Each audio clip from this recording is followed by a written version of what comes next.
আসসালামু আলাইকুম সুপ্রিয় দর্শক, সবাইকে অসংখ্য প্রীতি ও শুভেচ্ছা জানাচ্ছি বিডি পলিটিক্স নিউজ ইউটিউব চ্যানেলের পক্ষ থেকে।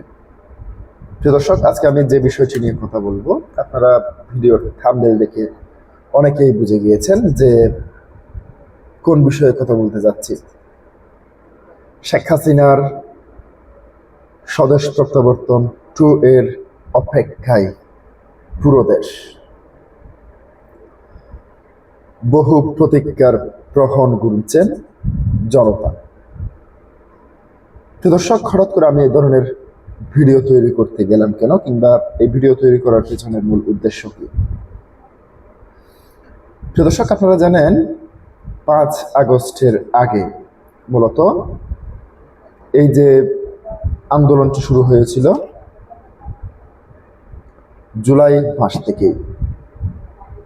আন্দোলনের মূল বিষয়বস্তু ছিল কোঠা আন্দোলন, অর্থাৎ সরকারি বিভিন্ন যে মুক্তিযুদ্ধ কোটা ছিল, কিংবা তার পাশাপাশি প্রতিবন্ধী কোটা থেকে শুরু করে মূল উদ্দেশ্য ছিল ওই কোঠা, মুক্তিযোদ্ধার ছেলে মেয়েদেরকে যে কোঠা সুবিধাটা দেওয়া হয়েছিল, সেই কোঠা সুবিধা থেকে এই আন্দোলনের সূত্রপাত।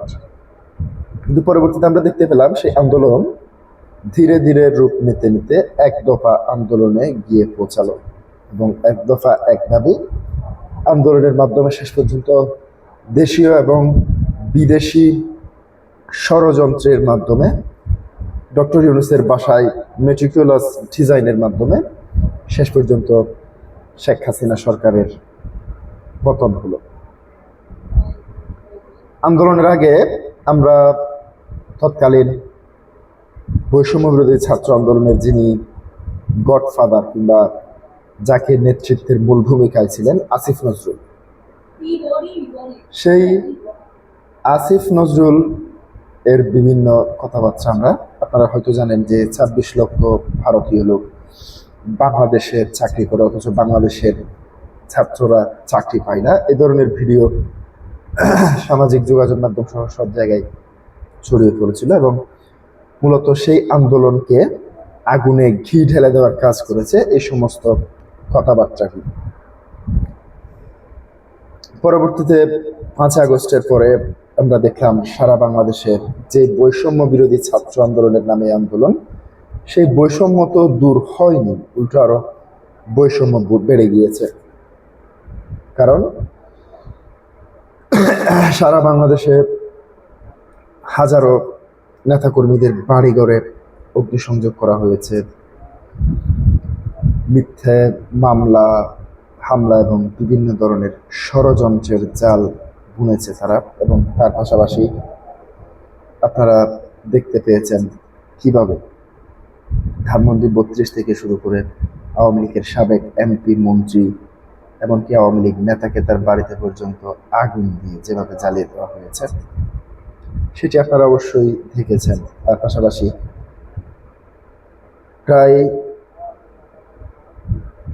100 উপরে শতাধিক মাজার, খানকা এবং খানকাতে অগ্নিসংযোগ করা হয়েছে, লুটপাট করা হয়েছে, ঘরবাড়ি পুড়িয়ে দিয়েছে। এর পাশাপাশি হিন্দুদের উপরও, সংখ্যালঘুদের উপরও কিছু কিছু নির্যাতন তৎকালীন সময়ে হয়েছিল। এর পরবর্তীতে আসেন যেই কোঠা আন্দোলনের জন্য এত কিছু, সেই কোঠা আমরা দেখতে পেয়েছি অন্তর্বর্তীকালীন সরকারের বিভিন্ন সেক্টরে। যে কোটা মুক্তিযুদ্ধর পক্ষে যে সমস্ত কোটা ছিল মুক্তিযোদ্ধাদের জন্য, সেই সমস্ত কোটাগুলি আমরা দেখতে পেয়েছি জুলাই গণ অভ্যুত্থানের যারা নায়ক ছিলেন তাদেরকে দেওয়া হচ্ছে সেই সমস্ত সুযোগ সুবিধা।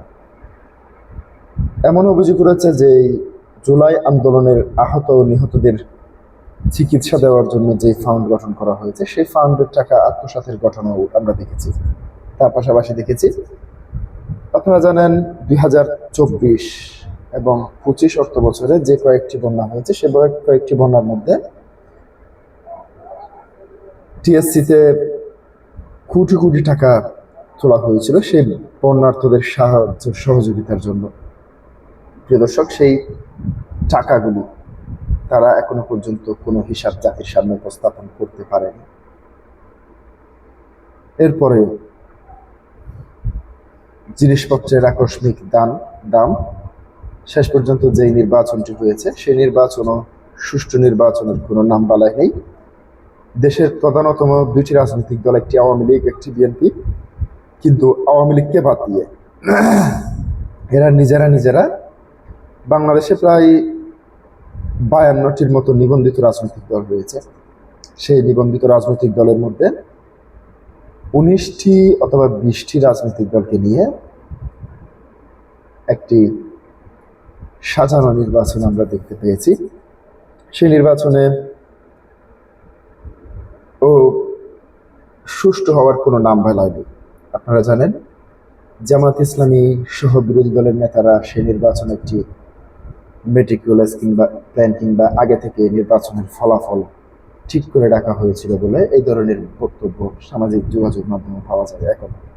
এখন অনেকেই মনে করেন এই নির্বাচন তারা যে নির্বাচন করেছে সেই নির্বাচনও সুষ্ঠু হয়নি। যদি সুষ্ঠুভাবে নির্বাচন হতো তাহলে জামাত ইসলামী ক্ষমতায় আসতো।